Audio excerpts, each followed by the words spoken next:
पदम पुनः नादानुसंहार बुद्धि निर्ग्राह्यम इति। शब्द से जन्म को ले रहे हैं, जो एक बोध हो रहा है मेरे को, उसी को शब्द ले रहे हैं। पद ले रहे हैं, वो पद है ना, तो शब्द भी है, वही शब्द है, वही पद है। तो ये इसको इन्होंने पद कहा है, इसको इन्होंने शब्द कहा है कि जो बुद्धि से गृहीत जो तत्व है, बुद्धि ने एक तत्व का ग्रहण किया ना, तो उसको इन्होंने वर्ण कहा। वर्णा एक समया संभवित्वात् परस्पर निरनुग्रहात्मानः। वर्ण जो है वो एक समय असंभवित्वात्, क्योंकि वर्ण एक समय में, जैसे गौहु में तो 3 वर्ण हो गए ना, गकार, औकार और विसर्जनीय, तो वो एक ही समय में वाणी उत्पन्न कर सके ऐसा होता नहीं है, 1 by 1 होता है ना। तो वर्णा एक समय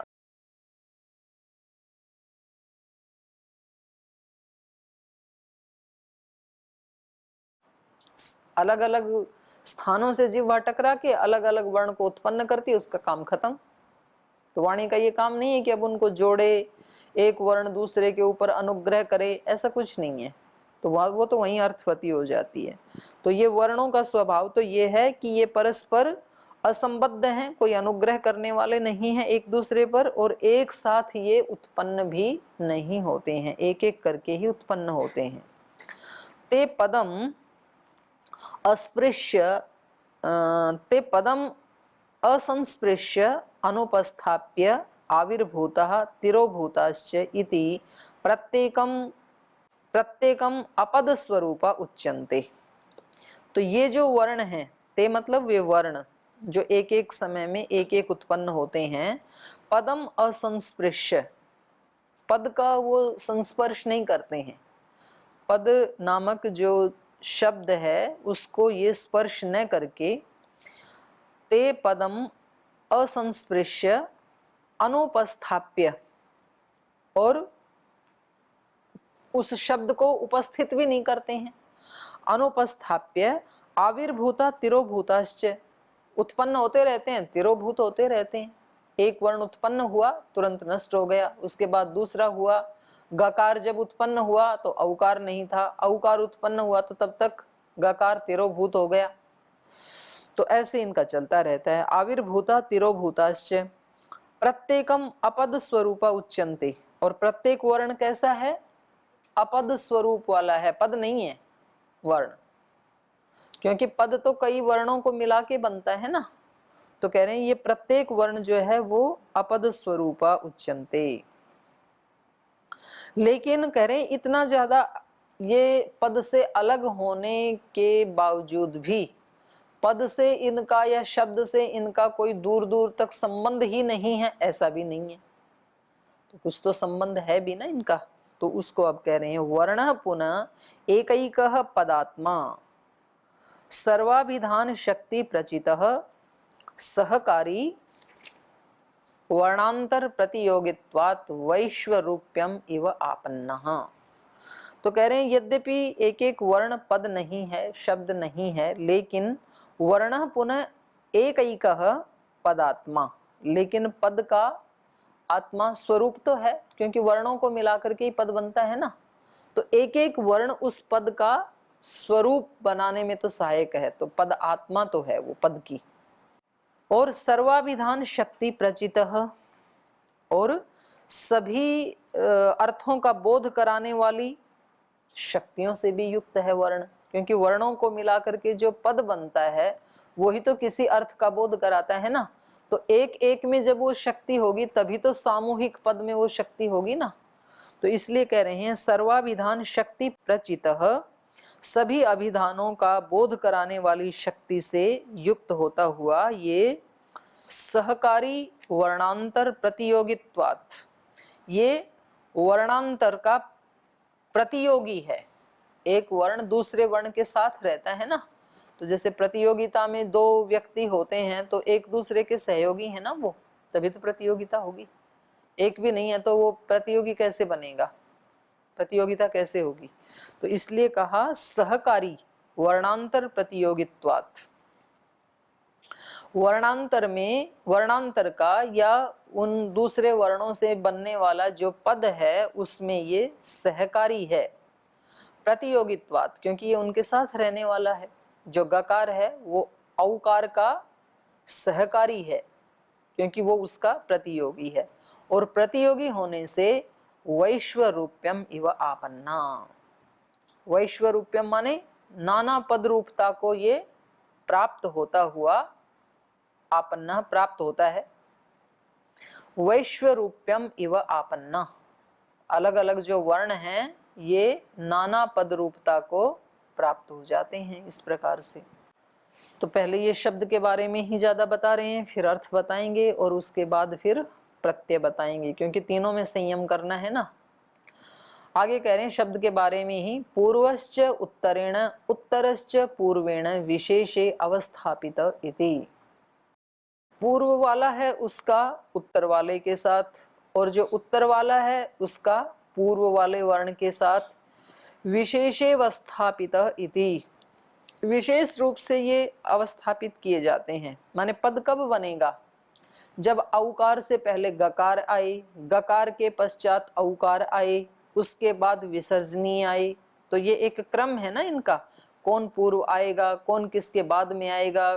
तो ऐसे ये पूर्वश्च उत्तरेण उत्तरश्च पूर्वेण विशेषे अवस्थापित, विशेष अवस्था में अवस्थापित करने के लिए पूर्व वाला उत्तर का सहकारी है, उत्तर वाला पूर्व का सहकारी है, तो दोनों के साथ जुड़े हैं। एवं बहवो वर्णाः, तो इस प्रकार से बहुत सारे वर्ण क्रमानुरोधिनो अर्थ संकेतेन अवच्छिन्ना इयन्त एते सर्वाभिधान शक्ति परिवृत्ता गकार औकार विसर्जनीयाः शासनादिमन्तमर्थं द्योतयन्ति इति। तो इस प्रकार से ये जो वर्ण हैं क्रमानुरोधिनो, क्रम की अपेक्षा रखते हुए, क्रम के अनुसार, क्रमानुरोधिनो अर्थ संकेतेन, जैसा वो पदार्थ है उसके संकेत के अकॉर्डिंग अवच्छिन्ना युक्त होते हुए इयंत, इयंत एते माने एक विशेष गति को, एक विशेष अवस्था को ये प्राप्त करते हैं। और फिर ये वर्ण जब पद बन जाते हैं तो एते सर्वाभिधान शक्ति परिवृता, सब प्रकार के बोध कराने की शक्ति से ये संपन्न हो जाते हैं। क्योंकि जितना भी हमें बोध होता है तो वो सारा बोध उन पदों के माध्यम से ही होता है, तो ये शक्ति इन वर्णों में ही होती है। सर्वाभिधान शक्ति परिवृता गकार औकार विसर्जनीय, गकार औकार और विसर्जनीय ये तीनों मिलकर के शासनादिमन्तम अर्थम द्योतयन्ति इति, तीनों मिलकर के वो जो शासनादि से युक्त जो प्राणी है, जो अर्थ है, उसको द्योतित करते हैं, प्रकाशित करते हैं। तद एतेषाम अर्थ संकेतेन, तो देखो हमें पढ़ने में भी कितना थोड़ा सा कठिन सा लग रहा है, गहरा सा, और योगी जब इस पे संयम करता होगा तो उसको कितने सूक्ष्म उतरना पड़ता होगा ना अपने अंतःकरण में, और इतने गहरे में नीचे डीप मारने में उसको सारी चीजें हटानी पड़ती होंगी, जो विचारों की एक हमारी मतलब बिना रोक टोक के एक जो प्रवाह चलता रहता है, जिसका हमें एहसास भी नहीं होता, एक के बाद दूसरा तीसरा, और किसी का लिंक किसी से नहीं होता है।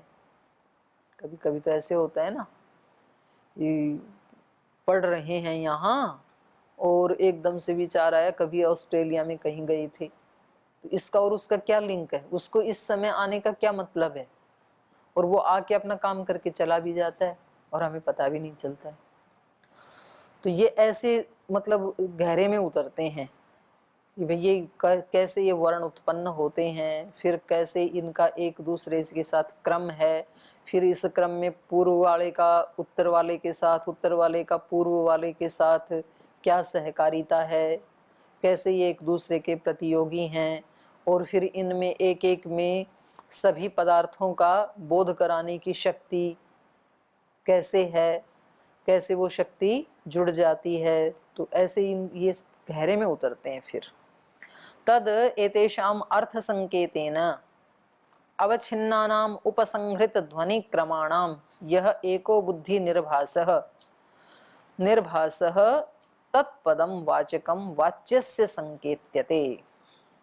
तो कह रहे हैं तद एतेषाम अर्थ संकेतेन, अर्थ संकेत से युक्त, अवच्छिन्नः माने एक दूसरे से युक्त होते हुए, उपसंहृत ध्वनि क्रमाणाम, जो ध्वनियों का क्रम था उसको उपसंहृत, उपसंहार करके, उनको जोड़ करके, ये जो पद हैं उपसंहृत ध्वनि क्रमाणाम, यह एको बुद्धि निर्भास है, उनको जोड़ करके जो एक ज्ञान का आभास होता है।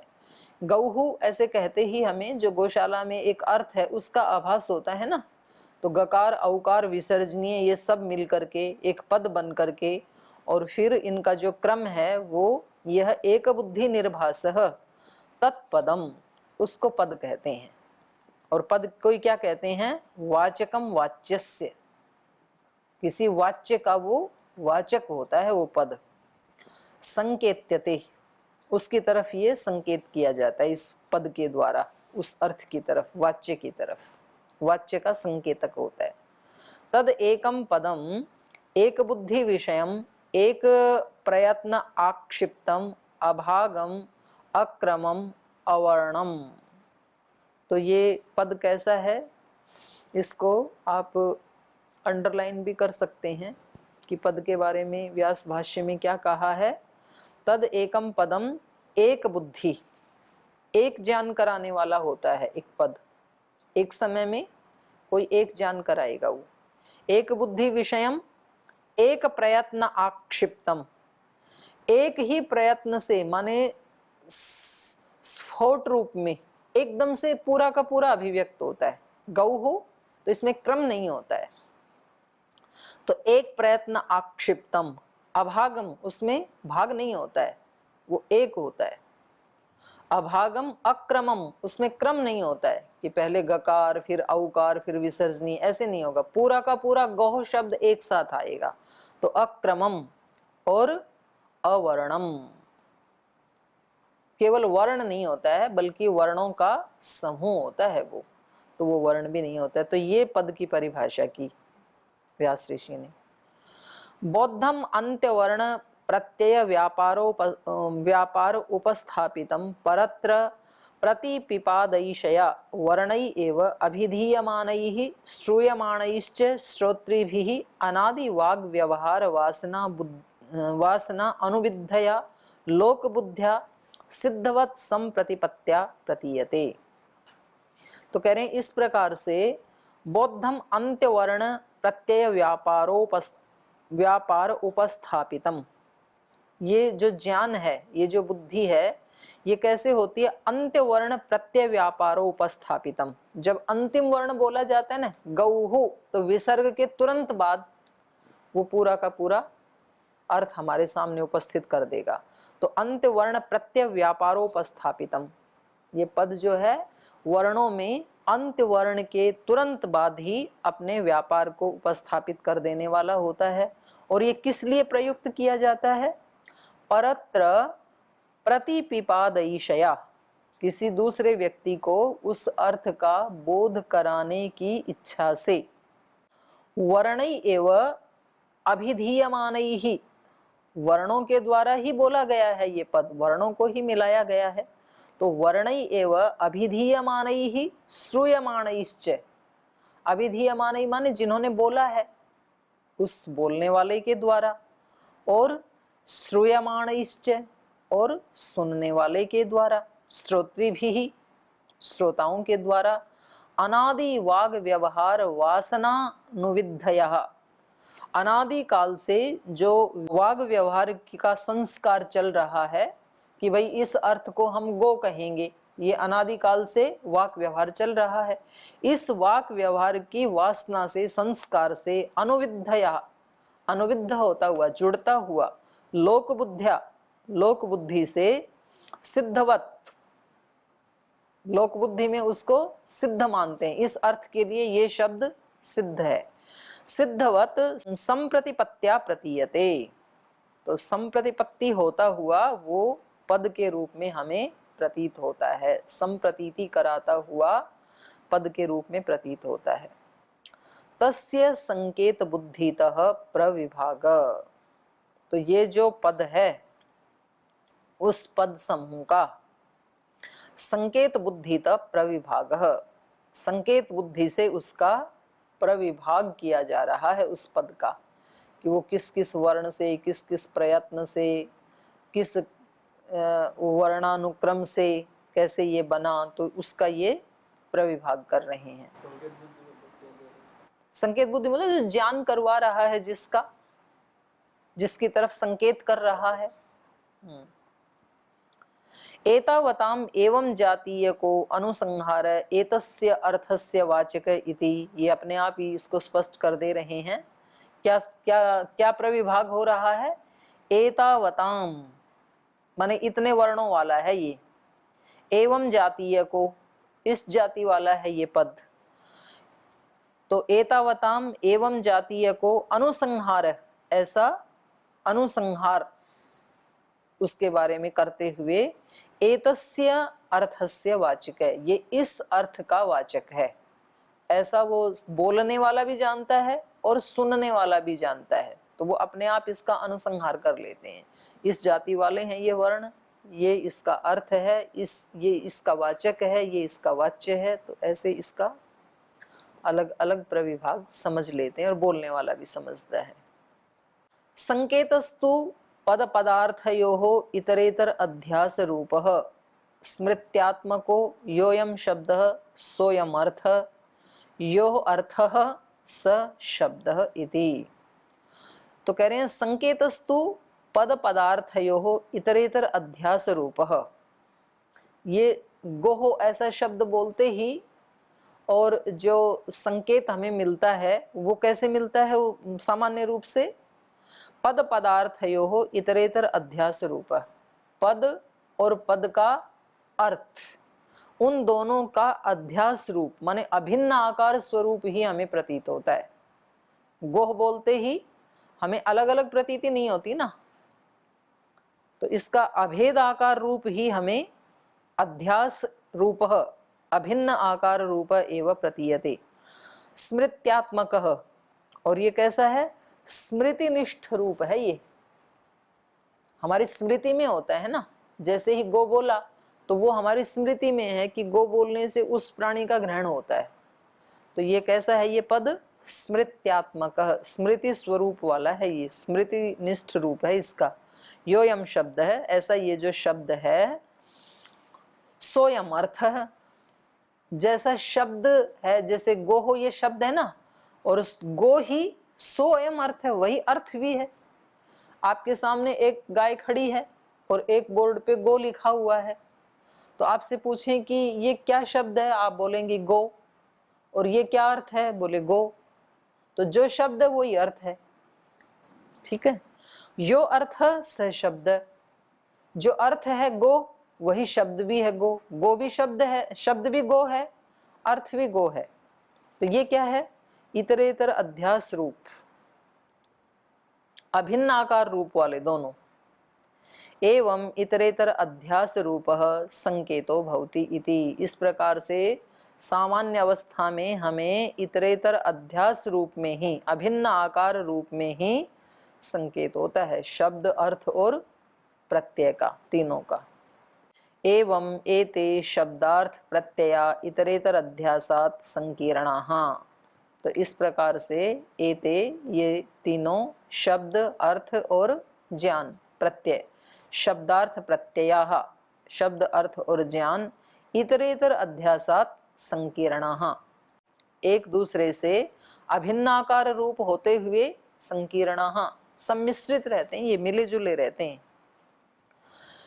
गौरिति शब्दो, गौरिति अर्थः, गौरिति ज्ञानम। बोर्ड पे किसी व्यक्ति को दिखाएं ये क्या है? गौ। गाय की तरफ पूछें ये कौन सा प्राणी है? गौ। आपके मस्तिष्क में अभी किसका ज्ञान हो रहा है? गौ। तीनों एक ही है ना, तो मिले हुए हैं, शब्द भी गो, अर्थ भी गो, ज्ञान भी गो। तो इसी को क्या कहा? इतरेतर अध्यास संकीर्ण। गौरिति शब्दो, गौरिति अर्थो, गौरिति ज्ञानम। यह एषाम प्रविभागज्ञः स सर्ववित्। तो हम तो उनका अलग अलग प्रविभाग करते हैं नहीं। कोई शब्द बोलते हैं तो हमारा तीनों का मिला जुला ही ज्ञान होता है, लेकिन जो इनके प्रविभाग को जानता है उसको सर्वविद कहा। माने वो ठीक ठीक जानता है, जिसको हम तत्व ज्ञान कहते हैं ना। तो तत्व ज्ञानी कौन है? या सर्वविद, माने ये जो हमने बोला है इसके बारे में सब कुछ जानने वाला, शब्द को अलग जानने वाला, अर्थ को अलग जानने वाला, और बुद्धि में जो आकार बन रहा है उसको अलग जानने वाला, वो ठीक ठीक गो को समझ रहा है, उसको सर्वविद का। सर्वविद मतलब उस विषय में सब कुछ जानने वाला जो बोला जा रहा है। और बाकी हम सब सामान्य जो संयम नहीं करते हैं वो संकर रूप को ही जानने वाले हैं, अभिन्न आकार रूप को ही जानने वाले हैं। निर्विकार का समाधि कर रहा है। निर्विकार निर्विकार का समाधि में यही आता है ना, शब्दार्थ जन विकल्प ही निर्विक प्रथम बाद में है, वही इसी बात है। मतलब प्रामाणिकता का विषय तो मैं नहीं जानता, लेकिन ऐसा कहा कि एक देवराहा बाबा जो थे वो क्या करते थे, उनकी देवराहा बाबा है तो उनके बड़े प्रसिद्ध हैं। उनकी कुटिया के पास भालू या ऐसे ये आते हैं वन्य पशु आदि, तो कुछ उनके भक्त जन आए हुए थे, तो भालू आया एकदम से, तो वो सारे छोड़ के भाग गए उनको। तो उन्होंने कहा डरो मत। तो वो वहाँ उनके पास आकर के खड़ा हो गया और कुछ ऐसे जैसे भालू बोलते हैं, तो वो अपनी कुटिया से उतरे, भालू का हाथ पकड़ के उसके साथ चले गए और उनको भी कहा मेरे पीछे पीछे आओ। तो भालू के घर में वहाँ पे मतलब पुत्र मतलब बच्चे थे उनके, तो वहाँ गए वो, फिर बहुत सारे भालू और इकट्ठे हो गए वहाँ पे आए। फिर उन्होंने कहा कि ये घबराओ मत, ये मुझे लेने आए थे, इनके पहले भी आया था तो मैंने इसको कहा था मैं फिर कभी आऊँगा, तो ये बुलाने आए थे। ये बुलाने आए थे। फिर आप सब, फिर उनको बोला जो भक्तगण थे कि इनकी अब दावत कराओ। तो वो केले और जो फल फूल खाते भालू, वैसे उनकी कुछ क्विंटल सामान मंगवा के वहाँ उनको बंटवाया। ऐसे तो मतलब ऐसे उन्होंने प्रसंग उनकी भी, भाषा को समझ लिया, ये है ना। वो ऐसे होता है उनका, कई प्रसंग आते हैं ऐसे पक्ष, मतलब वो समझते थे ऐसे विषय। तो ऐसे तो होता ही है। ऐसे रमण महर्षि के बारे में सुना जाता है कि उनके पास एक तो गिलहरी, हमेशा उसके पास वो गिल्लू गिल्लू बुलाते थे उसको, तो वो हमेशा उनके पास ही रहती थी। और एक कोई कुत्ता, तो वो उनकी उसको इतनी समझ थी कि जब वो बोलेंगे कुछ प्रवचन करेंगे तब वो आकर के लेट जाता था। और उसको कैसे पता चलता था कि अब वो आ गए हैं, उसी समय आके बैठता था। और फिर जब वो प्रवचन करके जाते तब वो भी उठ के चला जाता था। और ऐसे बहुत सुना हमने। जैसे वो माता जी हैं, माता अमृतानंदमयी, तो जब वो साधना कर रही थी तो कुछ खा नहीं रही थी उस समय, तो उनके घर में एक गाय थी, तो उस गाय को उसके मामा के घर छोड़ आई थी। उसके मामा का घर था लगभग 5 किलोमीटर दूर, और उस गाय को इसने बहुत प्रेम से पाला था माता ने। और उस गाय को कैसे पता लगा कि उसका उपवास चल रहा है, तो वो अपने वो रस्सी तुड़वा के वहाँ से और यहाँ इसके पास आ जाती, और इसके पास आकर के जहाँ वो बैठी है ध्यान आदि में, तो उसके पास आके अपना स्तन उसके पास करके और उससे दूध गिरने लगता स्तन से गाय की। और ये और कुछ खाती नहीं थी, तो ये आराम से पी लेती बछड़े की तरह से, और फिर वो फिर चली जाती थी वहाँ पर। और ये क्रम महीनों तक चलता रहा। तो ये मतलब ये है तो सत्य तो है। ऐसे तो व्यास ऋषि या महर्षि पतंजलि जी असत्य क्यों लिखेंगे? आप तो पुरुष तो कुछ भी असत्य नहीं लिखते हैं। और सामान्य रूप से तो कुछ जो उनसे प्रीति करते हैं पशु पक्षियों से, तो उनमें भी हमने देखा कि वो उनके अंदर की अहिंसा को, उनकी भाषा को समझते हैं। पिछले वर्ष तो उस पे सोशल मीडिया पे बहुत एक वीडियो वायरल हुआ एक तोते का। वो तोता जो है वो पाला हुआ था, तो वो मनुष्य की भाषा में बोल रहा उसको, घर की मालकिन को, मम्मी मम्मी। और वो अंदर से बोले हाँ बेटा, मम्मी चाय लाओ चाय लाओ चाय लाओ। बोले हाँ हाँ बेटा अभी ला रही हूँ। मैंने भी सुना। और वो कटोरी में लाती और बड़े अच्छे से, और फिर वो जैसे उसको बोलती थी ना मेरा प्यारा बेटा, तो वो उसको प्यारा बेटा ऐसे से बोल रहा वो। तो जैसे तोते, बंदर, कुछ प्राणी ऐसे हैं कि वो बहुत जल्दी मनुष्य की भाषा भी सीख जाते हैं, और कुछ मनुष्य ऐसे हैं जो उनकी भाषा भी समझ लेते हैं वो क्या कह रहे हैं। तो ये यही कह रहे हैं कि यह एषाम प्रविभागज्ञ स सर्वविद, जो इनके प्रविभाग को जानता है, माने तीनों को अलग अलग से जो जानने वाला है, वही व्यक्ति वास्तव में इन पदों के अर्थ को ठीक से जानता है। हम जो मिला जुला सा जानते हैं ना, तो ये हमारा विशुद्ध ज्ञान नहीं है। सर्व पदेषु च अस्ति वाक्य शक्ति। अब अगली बात कह रहे हैं कि पद जैसे जैसे वर्ण, एक एक वर्ण पद की आत्मा होती है, वैसे एक एक पद वाक्य की आत्मा होती है। सर्व पदेषु च अस्ति वाक्य शक्ति, जैसे एक एक वर्ण में पद शक्ति थी, ऐसे ही एक एक पद में वाक्य शक्ति होती है। जैसे एक पद है वृक्षः, वृक्ष इति उक्ते अस्ति इति गम्यते। वृक्ष कहते ही वृक्ष है ये अपने आप ही आ जाता है ना। वृक्ष कहने से, केवल पद कहने से एक पूरा वाक्य बन जाता है अपने आप ही, वृक्षः अस्ति। क्यों?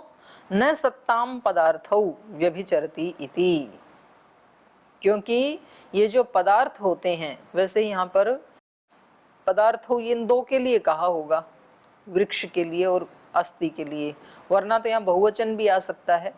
न सत्ताम पदार्था व्यभिचरन्ति ऐसे होगा फिर यहाँ पर।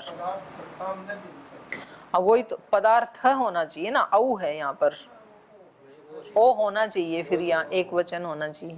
तो मेरी पुस्तक में ये मिसप्रिंट है। फिर पदार्थ हो सत्ताम न व्यभिचरति, जो भी पदार्थ है तो वो सत्ता का तो व्यभिचार नहीं ही करेगा ना, सत्ता तो उसकी है ही है, तो वो अस्ति तो या भौति तो अपने आप आ ही जाएगा। न ही असाधना क्रिया अस्ति, और कोई भी मानो क्रियापद है तो वो क्रिया भी किसी साधन के बिना नहीं होगी, तो वाक्य अपने आप ही बन जाएगा ना। जैसे मान लो क्रियापद है तथा च पचति, जैसे पचति एक क्रियापद है।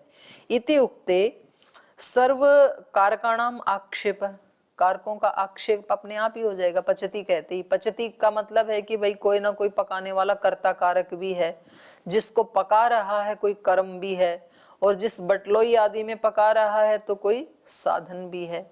तो कह रहे हैं एक एक पद अपने आप में क्या है? वाक्य है। जैसे एक एक वर्ण अपने आप में पद था, ऐसे एक एक पद अपने आप में वाक्य शक्ति रखता है।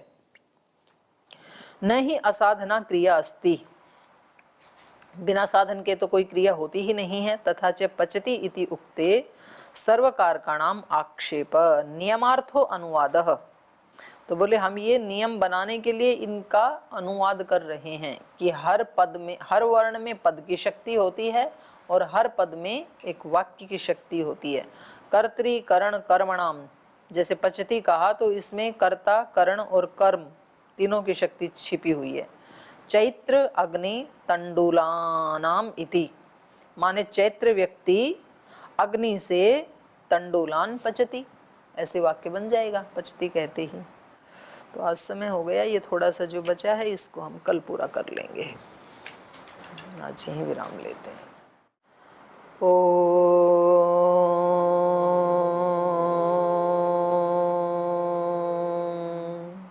शांति शांति शांति।